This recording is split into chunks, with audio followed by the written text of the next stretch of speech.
kuasa, soalnya tadi kita jadi bilang ke pengacara katanya untuk prestasi. Iya, coba lihat surat kuasanya, itu bukan dari kantor Bang Fahmi, bukan dari tim kami, dari lawyer lain. Jadi saya mau bicara apa kalau itu gugatannya dari kantor lain gitu. Kalau yang ini ya kan dari kantornya. Lihat, coba teman-teman media cek surat kuasa di kop suratnya itu kantor apa gitu. Nah, setahu saya dari kantornya Bang Fahmi tidak pernah menerima gugatan itu, kuasa untuk melakukan gugatan. Kalau yang katanya Nikita Mirzani akan gugat lagi nih, yang terbaru apakah lewat abang juga atau gimana? Saya dapat info dari situ, dia bilang, Bang, ini saya rencana mau gugat lagi, dia bilang gitu kan. Tapi kalau soal itu yang saya pahami bukan pakai kantor Bang Fahmi, kan biasanya Niki pakai kantor Bang Fahmi kan untuk gugat-gugat segala macam itu. Nah, ini belum ada gitu. Nah, saya konfirmasi juga ada beberapa dari teman dari lawyer lain itu yang dipakai, dia bilang gugatannya kemarin ada info sudah terdaftar, tapi saya dapat lagi info dicabut sebelum gugatan, sebelum persidangan. Karena ada perubahan lah apa gitu. Tapi intinya bukan saya, di situ bukan saya sebagai kuasanya gitu. Kalau untuk sidang hari ini sendiri mungkin BPOM sudah siap untuk dihadirkan Kak, atau ada saksi apa lagi ke depannya Bang? Iya, jadi gini ya.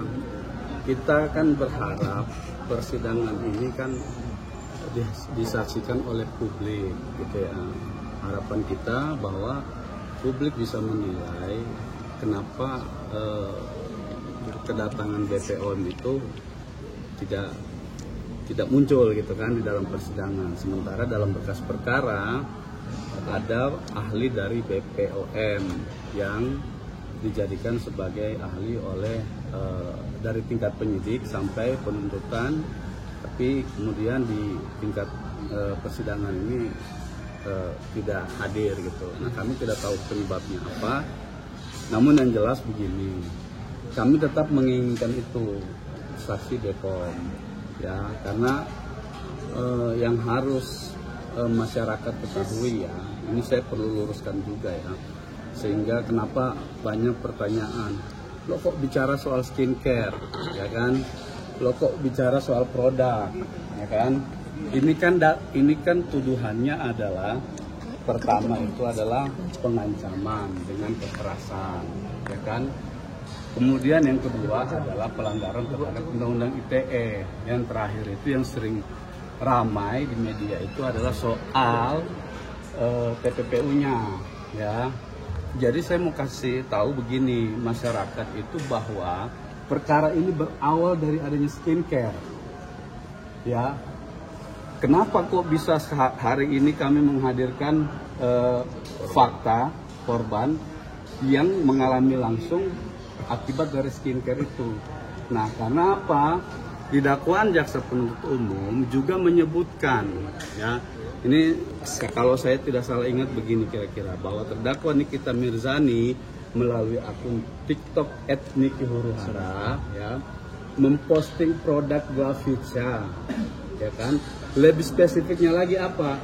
Salmon DNA dan booster glowing cell.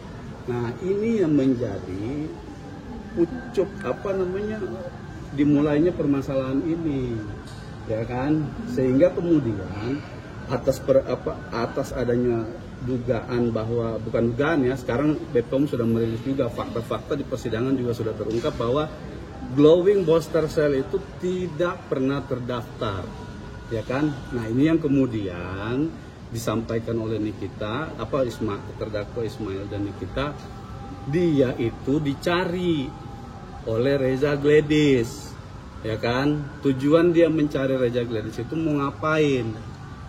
Kan tadi saya bilang sumbernya apa? Produk ini loh ya, produk ini bermasalah, publik sudah tahu sekarang bermasalah. Lalu kemudian pelapor Reza Gladys ini menyadari bahwa itu adalah sebuah permasalahan.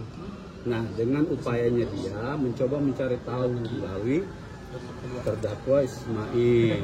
Nah, disitulah prosesnya, ya kan? Proses ini terjadi. Ada chat-chatan, selamat malam Mail. Waktu persidangan fakta sebelumnya, Dr. Oki menyampaikan, saya ditelepon Reja Gladys minta saya untuk dipertemukan sama Nikita. Saya sampaikan, kalau begitu melalui Ismail. Saya sambungkanlah bertiga di situ teleponnya. Dr. Oki, Reza, sama Mail. Disitulah terjadi percakapan bahwa adanya permintaan tolong itu yang tadi beredar, yang teman-teman tahu semua sudah beredar di media sosial itu kan, yang lagi FPP, yang seperti yang disampaikan oleh saksi-saksi sebelumnya juga. Itulah percakapan yang awalnya beredar, minta tolong untuk dipertemukan, minta tolong supaya saya bisa ketemu kita. Karena apa? Sumbernya bermasalah, sumbernya produk tadi itu. Nah, itulah yang kemudian berlanjut percakapan, perkenalan diri dan lain seterusnya, sehingga pada akhirnya muncullah negosiasi di situ.